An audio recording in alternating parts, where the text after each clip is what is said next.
Dan qiraah yang ketujuh dari qiraah Abu Ja'far Al-Madani. Maka dinisbatkan kepada ahli Madinah siapa tadi? Nafi' Al-Madani dan Abu Ja'far Al-Madani. Yang berkesendirian Ibnu Katsir Al-Makki bersama yang berkesendirian Ibnu Amir Asy-Syami Ad-Dimashqi. Ini yang berkesendirian. Adapun yang lainnya kembali kepada Kufi dan Basri. Maka di sini Abu Ja'far Al-Madani berarti sama dengan Nafi'. Maka di sini muridnya Ibnu Wardan dan Ibnu Jammaz. Murid yang masyhur periwayatan dari Abu Ja'far.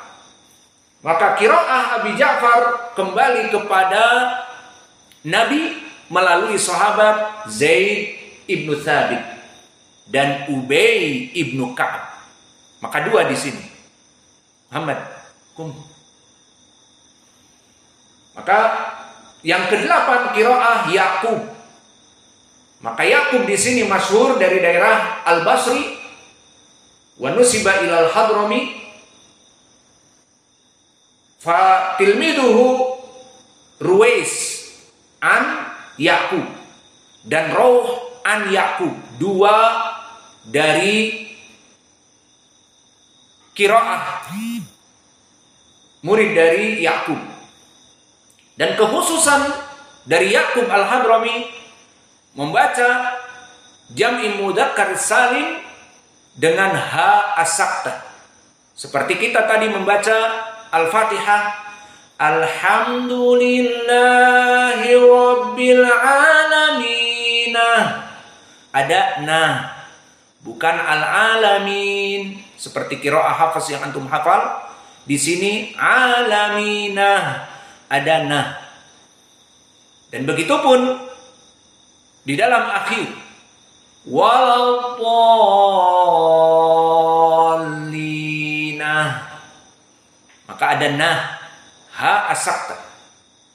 Dan ini kami mengingat Syekh kita Nu'man Water menanyakan kita, itu qiraah kamu ada nah, apa kamu nggak kuat nafas atau lahjah seperti itu? Bukan ya Syekh, ini qiraah dari Yaqub Al-Hadrami. Kita sebutkan bahwa madhabnya dia jam'u mudzakkar salim dibaca ha saktah.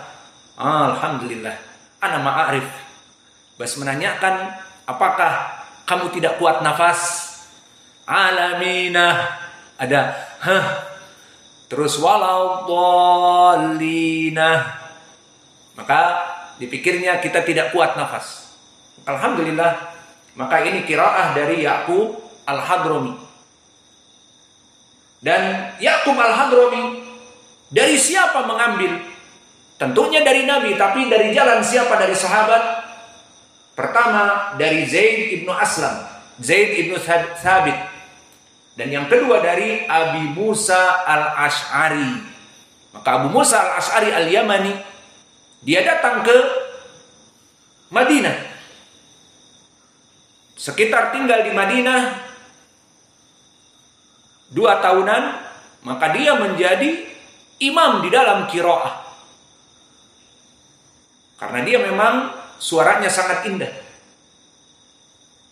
Dan yang ke-9, Khalaf Al-Ashir Al-Bazzar. Dinamakan Khalaf Al-Ashir sebagai laqab yang ke-10. Dan Al-Bazzar dia asalnya. Maka Khalaf Al-Ashir Al-Bazzar mempunyai 2 murid, Ishaq dan Idris. Dan qiraahnya kembali kepada Nabi lewat sahabat Zaid ibnu Thabit dan Ubay ibnu Ka'ab. Maka inilah dari 9 qurra yang mewakili jumhur yang membaca dengan idgham bi gunnah. Maka dibaca dengan 2 harokat, wa walidi wa ma walad. Syahidnya diu wa ma walad. Ada 2 harokat panjang. Dan ada idgham makhrajnya dari Khayshum. Kemudian madhab yang kedua, wa walidi wa ma walad, permasalahan ayat yang sama, namun walidi wa ma Quri'a idgham. Kalau idgham sama. Namun bila gunnah. Gimana idghamnya bila gunnah? Maksudnya tidak keluar dari khaysum bila gunnah. Dan tidak panjang sepanjang gunnah. Sekarang saya mau menanyakan kepada antum. Idgham bi gunnah dengan idgham bila gunnah. Apakah perbedaannya? Bi gunnah dari khaysum. Taib. Dan dia mempunyai 2 harokat karena makhraj khaysumnya. Awas. Karena makhraj khaysumnya. Maka di saat tadi madhab jumhur wa walidin 2 harokat. Kenapa? Karena makhraj khaysum tadi. Wa walidin wa ma diu, itu dia. Nah sekarang qiraah yang satu berbeda dari yang lainnya, dari qura yang 10 dan ini dari Nabi. Dibaca idgham bila gunnah. Maksudnya idghamnya tetap, namun tanpa gunnah. Maksudnya bagaimana idghamnya tetap? Idgham tanwin dakhala ila waw, hada huwa idgham. Jangan dibaca walidin lakin walidiu, walakin baqiya su'al. Apakah panjang 2 harokat bisabab idgham? Al-jawab la. Inama panjang 2 harokat dikarenakan gunnah, makhraj min khaysum. Maka qiraah yang berbeda ini dari satu qura, dari satu perwakilan dari qura, dia membaca tentunya dari Nabi dan tentunya dari sahabat yang dia dengar. Maka di sini qiraah siapa yang belum tadi? Hamzah Az-Zayyat dan dia Al-Kufi. Maka qiraah Hamzah mempunyai 2 murid, Khalaf dan Khallad. Khalaf an Hamzah dan Khallad an Hamzah. Keduanya sama meriwayatkan seperti ini. Lalu gurunya siapa dari sahabat sampai kepada Nabi? 2 sahabat. Pertama Ali radhiyallahu anhu dan yang kedua Ibnu Mas'ud. Maka jangan main-main, ini ucapan dari Nabi, qiraahnya Nabi. Jadi bagaimana idgham bila gunnah? Idghamnya tetap idgham ay walidin, waladin, wa walidin, din masuk kepada waw. Wa walidiu, hada makna idgham. Lakin ma fi gunnah. Idan kaif? Tidak dibaca min khaysum. Wa kadalika ma fi mad tawil. Jadi bagaimana membacanya? Wa walidi wa ma walad. Wa walidi wa ma walad. Beda tidak dengan jumhur farq. Jumhur idgham dimasukkan ke khaysum wa harakatan. Jadi jumhur ya bedanya. Dengan qiraah Khalaf an Hamzah atau Khallad an Hamzah. Lihat bedanya jumhur kemudian Hamzah. Wa walidiu wa ma walad, diu 2 harakat. Idgham masuk kepada khaysum, gunnah. Jadi idgham bi gunnah. Wa walidiu wa ma walad. Wa amma qiraah Hamzah Al-Kufi idgham. Ai udghimat tanwin ilal waw. Walakin bila gunnah. Idan laisa makhraj min khaysum. Maka makhrajnya bukan dari hidung. Dari mana? Ya dari makhraj waw tadi. Wa walidiu. Berarti di bibir. Iya. Wa walidiu wa ma. Wa walidiu wa ma. Dan di sini tidak ada mad. Hanya sekedar idgham. Wa walidiu wa ma walad. Maka bedanya perlu diperhatikan. Qiraah jumhur wa walidiu wa ma walad. Wa walidiu wa ma walad min khaysum. Wa walidiu ngirung. Kalau kita tutup hidung batal. Wa walidiu wa ma walad. Namun qiraahnya Hamzah idgham, tetap idgham karena tanwin bertemu dengan waw masuk kepada waw, itu makna idgham. Namun tidak dibaca dari khaysum karena tidak gunnah. Idgham bila gunnah, idgham bi ghairi gunnah. Maka tidak ada harakatan, hanya masuk nun tanwin kepada waw, itu saja. Jadi makhrajnya tetap waw, tidak dari makhraj khaysum. Awas bedanya. Maka qiraah Khalaf wa Khallad An Hamzah dari bibir.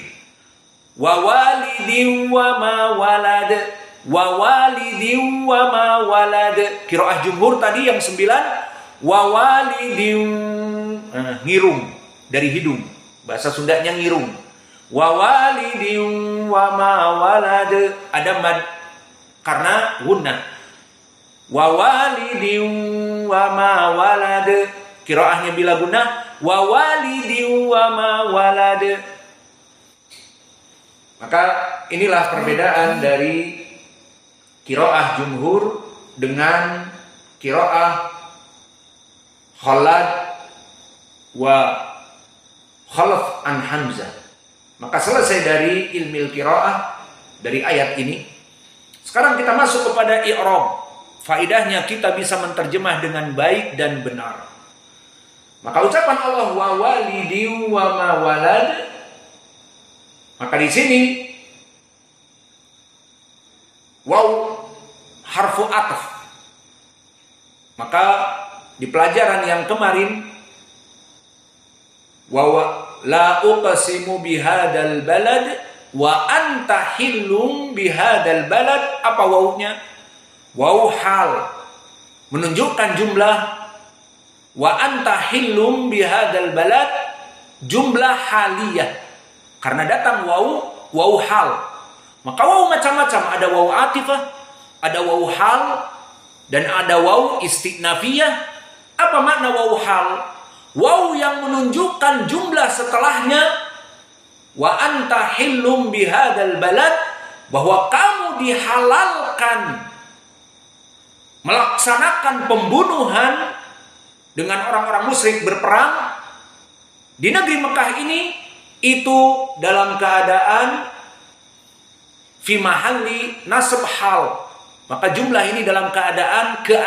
Maka diartikannya pun wa anta hillun bihadzal walad, dan kamu wahai Muhammad dalam keadaan dihalalkan di siang hari dari waktu tertentu dari beberapa jam untuk berperang di Makkah yang pada dasarnya diharamkan untuk berperang. Maka itulah dari terjemah yang baik dan benar. Kenapa kita terjemahkan wa anta hillum bihadzal balad, dan keadaan kamu, kita artikan seperti itu. Kenapa? Karena memang keadaan sinyalnya. Karena keadaan terus tidak diperbaiki. Maka di sini, di dalam ayat ini, di ayat yang kedua, kita mengartikan dengan baik dan benar. Wawnya waw hal berarti keadaan kamu wahai Muhammad dihalalkan untuk berperang. Padahal asalnya haram. Berbunuhan di Al-Haram, Makkah. Namun keadaannya sekarang dihalalkan. Itu hasil dari i'rab. Maka adapun di sini wawalidin, waw di sini harfu atf. Berarti maknanya dan. Maka waw di sini bukan waw hal, tetapi maknanya waw bimakna dan. Maka waw di sini waw harfi atf. Dan karena dia harf mabni alal fathah la mahala lahu minal i'rab. Wa walidin ismun ma'tuf. Karena waw ataf tadi, maka walidin majrur ma'tuf. Ma'tuf kemana? Lihat harokat jar sebelumnya. Wa anta hillum bihadzal baladi. Baladi. Bukan balada, bukan baladu. Kenapa? Karena dia badal dari hada. Bihada al-baladi.